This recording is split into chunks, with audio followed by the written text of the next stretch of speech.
A pendulum bob of mass 50 grams is suspended from the ceiling of an elevator. Find the tension in the string if the elevator, पहला part, goes up,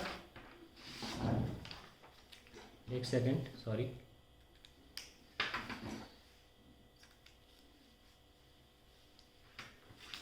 yeah, if the elevator goes up with an acceleration of 1.2 metre पर second, इसको ऐसे 5 part करके ले लेते हैं. आइए elevator बना लेते हैं पहले. पेंडुलम में तो इसका मैं वीडी बनाया अगर वैसे यहाँ भी बना सकते हैं, लेकिन मेरे को अलग से निकाल के बनाइए. पेंडुलम में ये mg, ये tension.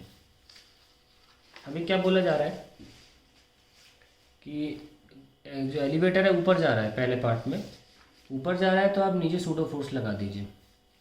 Mass into acceleration of elevator या फ्रेम. अभी जो फ्रेम है जिसमें पेंडुलम है उसका एक्सेलरेशन एलिवेटर वो एलिवेटर है, ठीक है ना. तो I am taking acceleration of elevator. जैसे ही आपने सूडो फोर्स लगाया, अब कोई कहीं मूव नहीं कर रहा है, तो ऊपर के फोर्सेस इक्वल टू नीचे के फोर्सेस हैं, mg प्लस ma.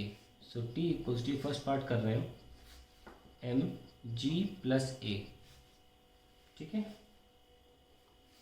तो यहाँ पे मास कितना है,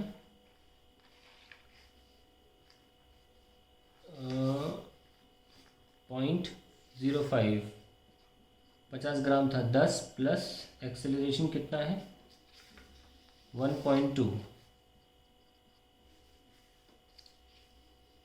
कितना आया 0.05, 11.2. So how much is it, 11 5 से 55 अप्रॉक्सीमेटली 55 होता है, तो 0.55 न्यूटन आ जाएगा आंसर पहले पार्ट का. ठीक है, अगला पार्ट देखते हैं. Goes up with deceleration of 1.2. देखिए सेकेंड पार्ट में क्या हो रहा है, ऊपर रिटार्डेशन से जा रहा है, तो आप टेंशन ऊपर मार्क करिए, mg नीचे मार्क करिए, और अगर रिटार्डेशन हो रहा है तो सूडो फोर्स ऊपर ही लगेगा. ऊपर अगर रिटार्डेशन हो रहा है, क्या लिखा है जैसे कि यहाँ पे गोज अप, पर क्योंकि डिसेलरेशन हो रहा है, यानी कि इसकी स्पीड घट रही है, तो in that case pseudo force ऊपर ही लगेगा. ध्यान रखना इस बात का.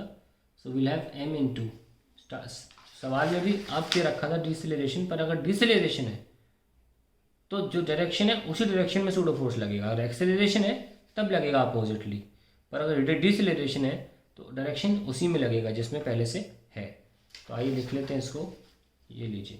तो ऐसे में फिर से हम ऊपर के फोर्सेस जैसे t plus m a equals to M g कर सकते हैं. T equals to M g minus a. What is m, 0.05, 10 minus a is 1.2, so it is 8.8 into 0.05. 88 5 का कितना होता है 440, और हमको 2 और 3 डेसिमल लगाना है, तो आंसर क्या आया 0.44 न्यूटन. ये हमारा सेकंड पार्ट भी सॉल्व हो गया. अब थर्ड पार्ट आ जाओ. Goes up with uniform velocity. अगर यूनिफॉर्म वेलोसिटी है तो फिर t equals to M G ही रहेगा. That is 0.05 into 10.5. इन्होंने 9. आप देखेंगे एच सी वर्मा में क्वेश्चंस के जो आंसर, इस क्वेश्चन का आंसर 9.8 लेकर सॉल्व किया है. ठीक है, 0.5 न्यूटन आएगा. फिर आएगा goes down with acceleration of 1.2. तो अब ये नीचे जा रहा है बॉब,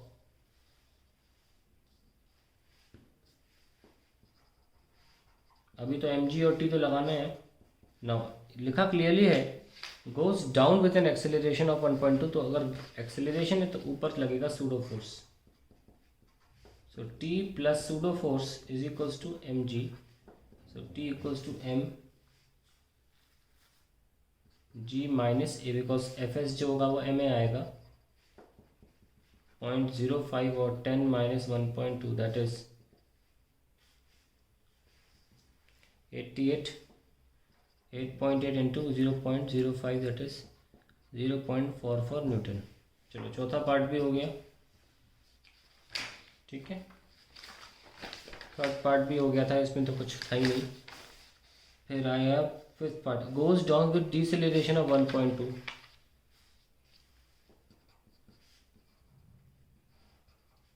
ये mg है और ये टेंशन है।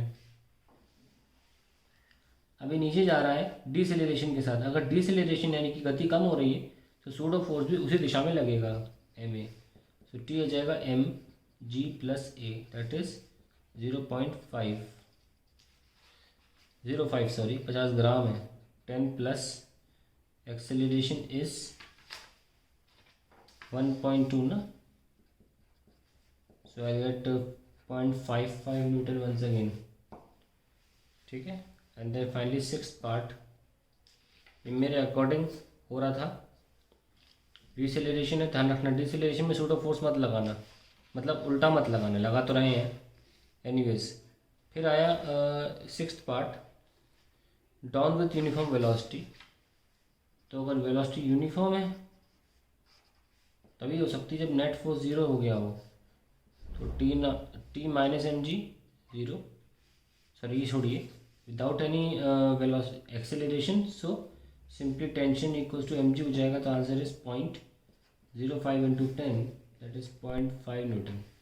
तो 6 पार्ट थे इस क्वेश्चन के, सिंपल सा क्वेश्चन है, बस बेसिकली आपको सूडो फोर्स सिखाना चाह रहा है।